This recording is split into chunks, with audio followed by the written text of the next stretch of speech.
Ai Bobby bụ ekene m na eze ndị Igbo Igbo mụlụ eze m ọzọ ekene m n'ụbọchị nke taata biko na o nwere ihe nwanne anyị nwoke kwuru maka Biafra mana ọ nwere m achọghị itinye ọnụ na ya ọnụ makwa ka emekwa asị chọrọ m itinye ọnụ na ya mana this guy okwu ihe okwu na vidiyo na nwenji wee sị ka m tinye ọnụ maka na ọ bụrụ na ị gee ntị ka m si post vidiyo m concerning Biafra na Mazi Nnamdi Kanu na ihe ọ bụla na-eme ana m ekwu ya na-ekwusi ya ike sị na ndị chọrọ ka enweta Biafra bụ aja dị n'ala mana ndị na-achọrọ ka enweta Biafra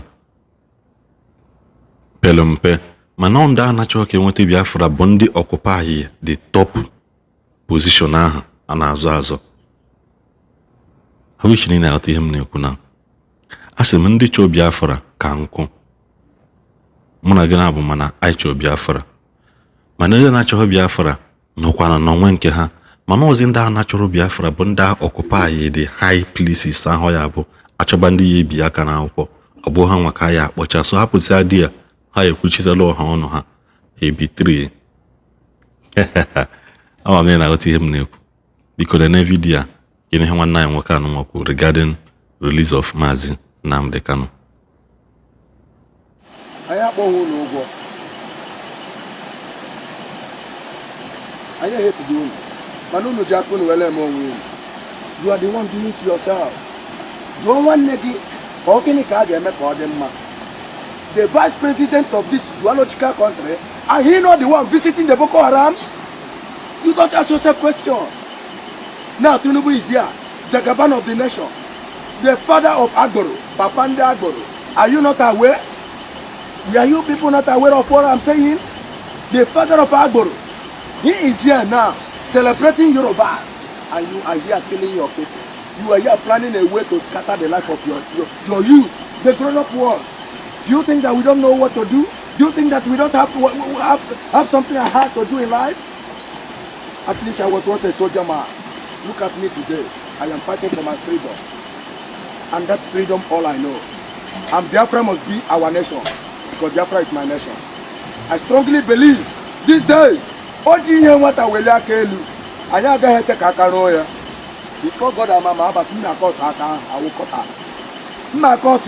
will cut the hand. Come go to the reality. I must cut off the hand. That's one thing I believe. And I strongly believe that Chukwu Kika Biama, Yagaleru, Gozierani, Madu Dika Simon, Ekban. Say, Ekakarali Weko, Wanicha Lulicha, Adala Wajala, Owo Glopoki to the Jawan. Owo Nanya Chele Chichaga, Lugausa, Sinda Sakwalia, Attire and Abuchapu or Igbos. Say, Owo Nanya Jabala Osa. Sinda Usakwali or Yoruba Qualia. And I try with Omunai. Mandina now, little Maumuna, and little Agalima. Ekakaranico, Egal Rano Gualaca, Egaloya, Simon Epa must live for us. Onwaroka, Ndiro Yesua Toya, Onwaroka Ndiro Yesua To, Madudika, Igwe Putoso, Okenwa, La Igbo Babu. Kwakabe maya kwe kandiro wetagi. Iga dira ogologonto. Iga didn't wear you have faith and wa. Iga didn't wear you struggle. Ndalile letter got it or the Yabuka. What I come like she's the rock. Iageria Azageria. Iaga Talisha Zagamla Talisha. Or the Rebuga when we sell our going to go. What I can go to Shine.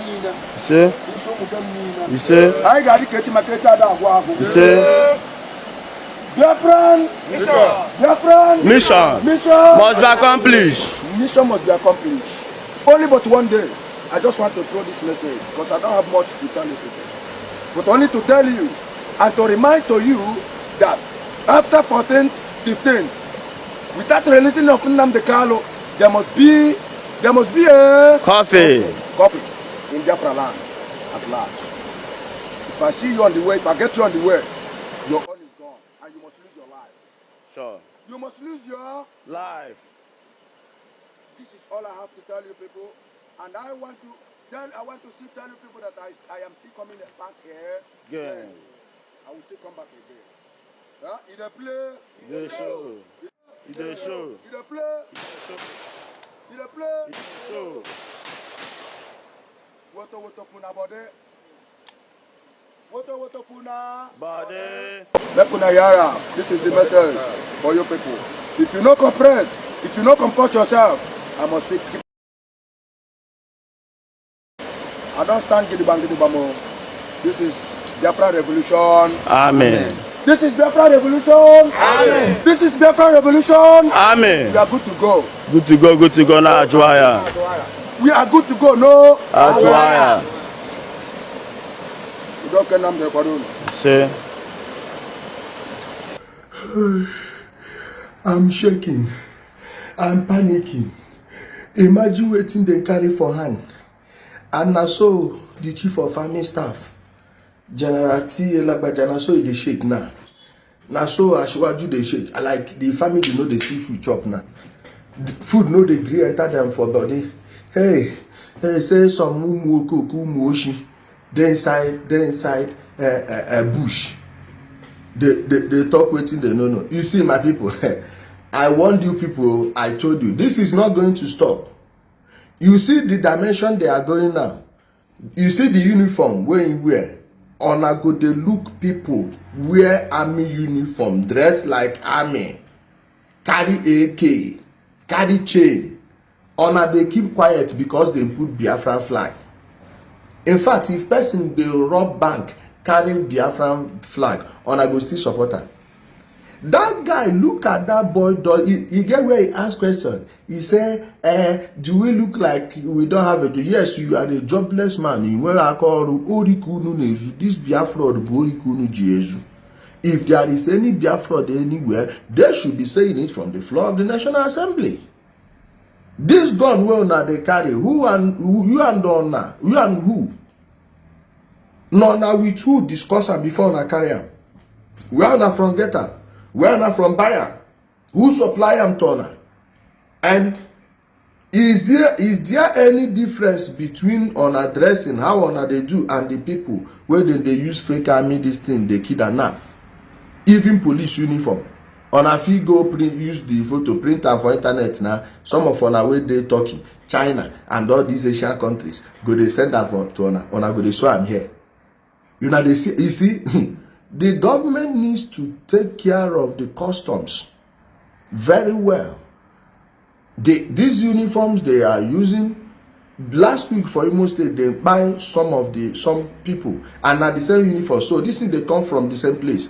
Butus or where they talk, no be the one waiting us and where they expose ever since they refuse to work with them. Shebi I tell you now. Say this thing where bacana now because these ones can't realize say these ones use and they make money. They know they give them now can't carry their own franchise. They go say, oh, this one, but all of them are the same Biafra flag, then carry, and at the same Biafra, then they use do what they do. You walk you no good. Also you talk, also more Asia, the entire Newu South. Forget these ones where they do Nkwanlewu may be safe, but after that place, how far? And politicians know these things. Many of them now then they use them. On a year where the guy the third minute, go listen again from the third minute. What did he say? Say if they no releasing now they can say anybody come I must buy them. Like he said them go continue buying them. He said something to that effect. Listen to it. So it's not that they will start. No, they will be doing what they've been doing. After on I go they shout before. Oh, now Saturday the Kubo boys.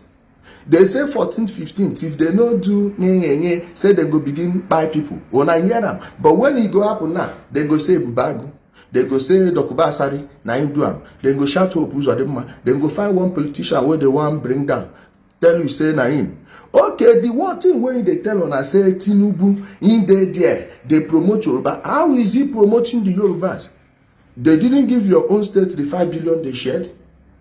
What? Go check Lagos. Waiting they happen for Lagos State now. Waiting the governors they do. And on I said Lagos State done that Godfather. Those of on our state done that Godmother. How far? Abia State how far? Edo State how far? Benue State how far? Enugu State how far? Anambra how far? Una no go check the 2 functioning states for southeast. Now una dey insult. Imo and Ebonyi number 1, Imo number 2. Go check it infrastructure wise. Check all the roads where they your states. Check your markets. Check your hospitals for village hospitals. Check your schools. But they go to distract una with this wetin una no know. Wetin concern Tinubu concern wetin una dey do. Na Tinubu arresting Nnamdi Kanu. No be government told am. Tinubu na government I be president. You see am say now then I say they pursue them. Who they pursue on when buses? How many luxurious buses every night they come up from southeast to go north? As and water, how many buses they load to the north? How many buses they load from north to the southeast? Check even the ones where they Abuja. Ask them where customers they come pass. Which direction? Whether not from the southeast to here or here to the southeast. Everywhere, Kaduna, Kano, Meduguri, many people, they don't fool everywhere for Edo State. Ask any Edo person where you know. Ekiti State, they no spare. Kogi State, especially those Kogi where they near Southeast, go check them. Benue, everywhere. But now they shall say people, they pursue, who they pursue on now? See, men they confuse on now. If you no one wake up, no na business. Me, now to tell on the truth, I will tell you the cocoa. If you know like I'm JJ Poishi na one. You got to do. Stay blessed, guys. Away for Chania. Isi na necha video ka nsuka wee fia ka nsuka wee wetia iti ha metinye ewepu ha mewepu ka nse fia ka nsi wetia biko maka ndị ya bịa kpụrụ m n'ọnụ n'aka ha tigbuo ka nsi fu ka nsi wete ka isi na necha ya biko ọ dịghị mma chie ya. Everybody are entitled to their own opinion mana ka isi na necha onwezigo ihe ọbụla ịchọ ikwu ka barụ tinye ya na comment section anyị na anyị na-agụ comment unu ka anyị nwee mgbe ọzọ ụmụ Igbo.